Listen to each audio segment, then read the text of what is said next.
大家好，非常高兴我们又聚集在云上来举办第19届世界中医药大会。这是一个已经办了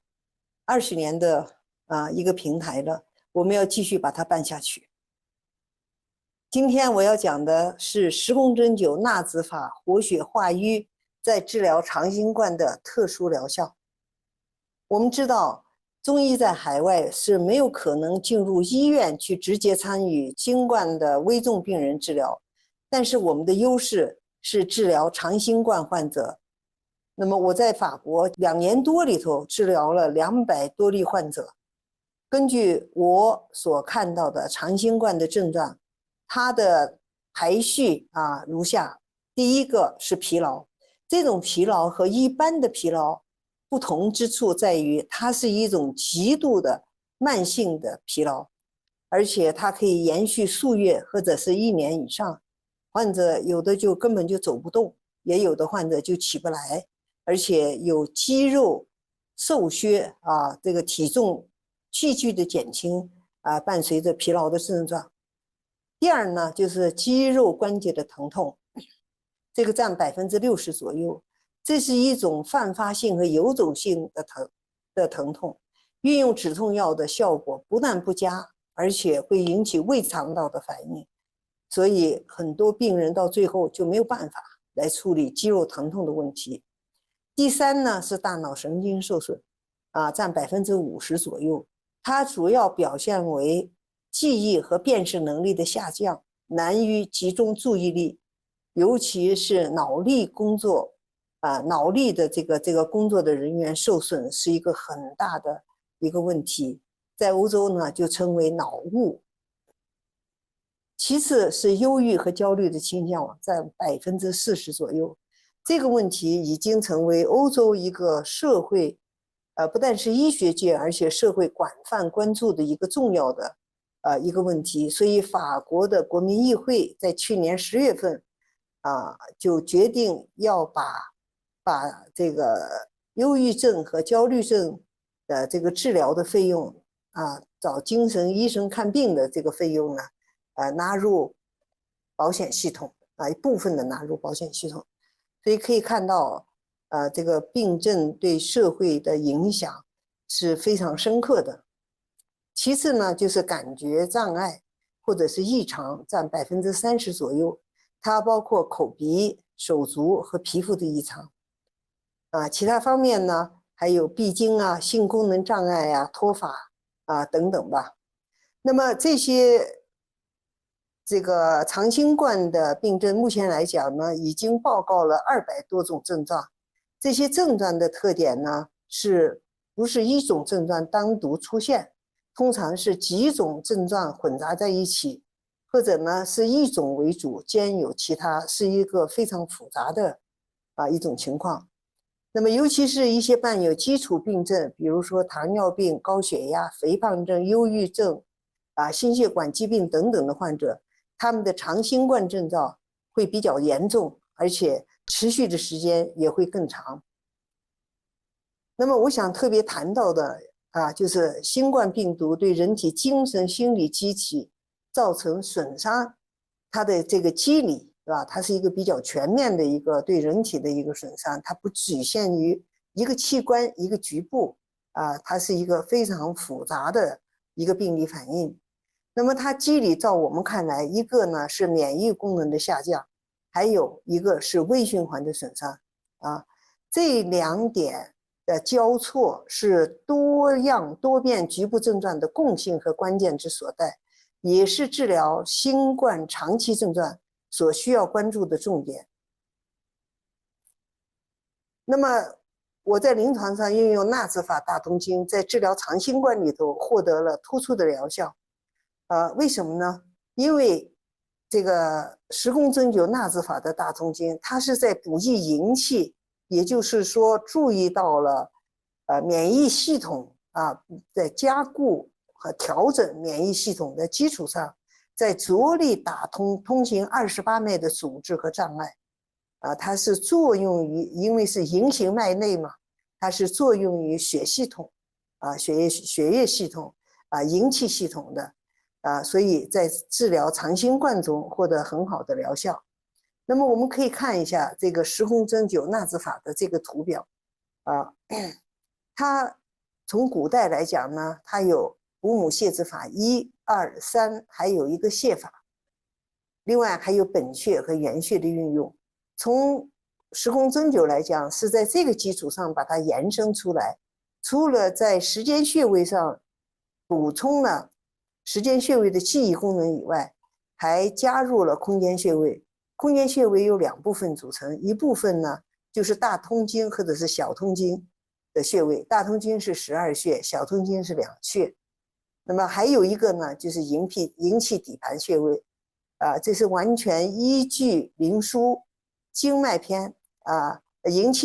气篇所谈到的28脉。男子以生脉为经，以生脉为经，以生脉所在的阳跷脉为经，女子呢是以照海所在的阴跷脉为经，再加上了大椎、天突、中脘、气海，这样人脉和督脉的重要的穴位构成一个营气底盘穴位。所以这个营气底盘穴位虽然我们冠以营气，实际上因为有阴阳桥还有大椎、天突、中脘、气海的参与呢，它是触及了元气的，这是免疫系统一个重要的部分。我想介绍几个病案。第一个病案是长新冠的一个患者，他是一个51岁的男性，是心脏急救器材公司的老板。他本身患有的基础病症呢是2型糖尿病。2021年1月，因为在医院安装心脏急救器材感染以后，住进了蓬皮杜医院，抢救了1个半月以后，多次核酸检查各项指标阴性，就出院了。他在2021年2月22日18点30分减一，因为这是个冬季时的日甲子是辛丑，时辰的甲子是丁酉来看病。他的主诉呢，就是疲弊不堪，体重减少20公斤，行步不稳，需要家属的搀扶，全身关节肌肉疼痛，夜不能眠，止痛药引起了胃痛，所以他不得不减低用量，但是用到最低量也都无效，当然就无效了而且他的这个头脑是一片清空，无法处理日常的业务。他就说他在生活和工作里都处于一个停摆的状态。两脉是呈细弱的，又以两尺部为甚，舌体胖大，齿痕，舌底布满血丝，舌苔白厚腻。那么我们要注意，就是我们所看到的长新冠的患者，他都有淤血的症状，或者是舌底有血丝，或者是有瘀斑、瘀点是非常突出的一个情况。西医的诊断是长新冠长期症状，那么中医辨证就认为它是脾肾两虚，湿邪和淤血阻滞了经络我运用了时空针灸纳兹法的大通经用了时间的穴位是太溪的原穴，因为它是肾气已经受损了，病的时间比较长，基础病症又有糖尿病所以用了个太溪的原穴。男性先左后右。空间的穴位也是先左后右。在营气底盘和大通经里头，我先增营气底盘，因为它营气元气已经亏损的很重了，所以需要把营气和底盘固住，然后从至阴开始顺序针刺12中经穴。当然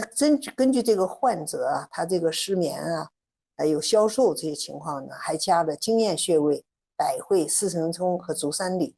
留针40分钟。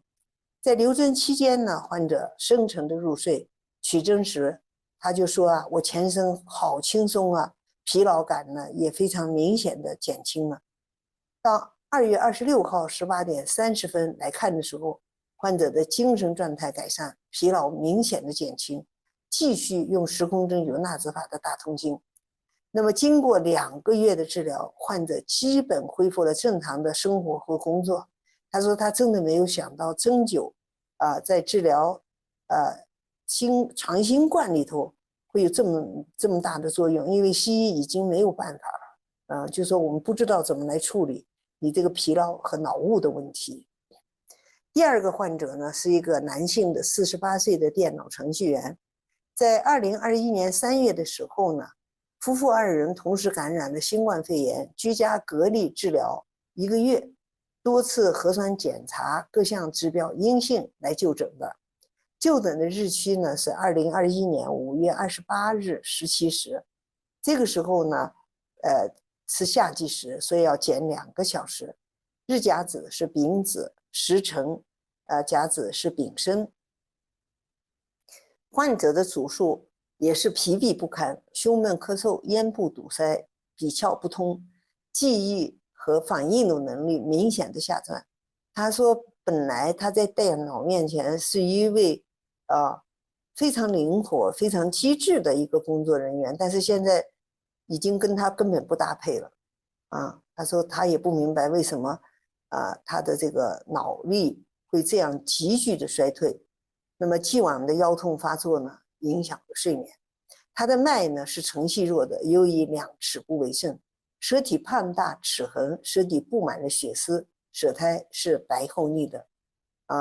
这个西医也把它诊断为新冠长期症状。那么中医的辨证呢，认为是脾肾两虚、失血淤血，阻滞经络。这个病人也用了时空针灸纳子法的大通经，时间穴位用阴骨先左后右。这个患者，因为他都是一个免疫功能受损嘛，有营气和元气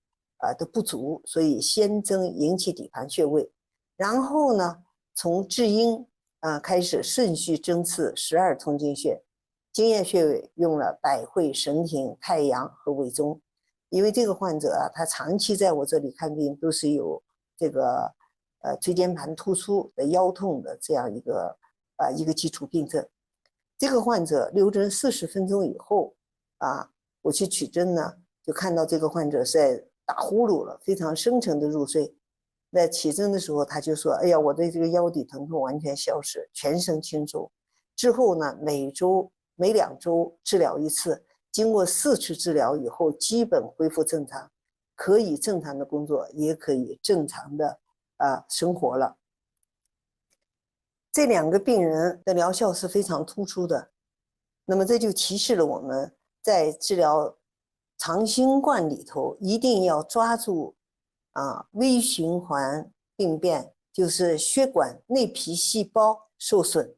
这样一个核心的病机，从这里入手。可以解决微循环病变在全身造成的各种复杂病症。好，谢谢大家。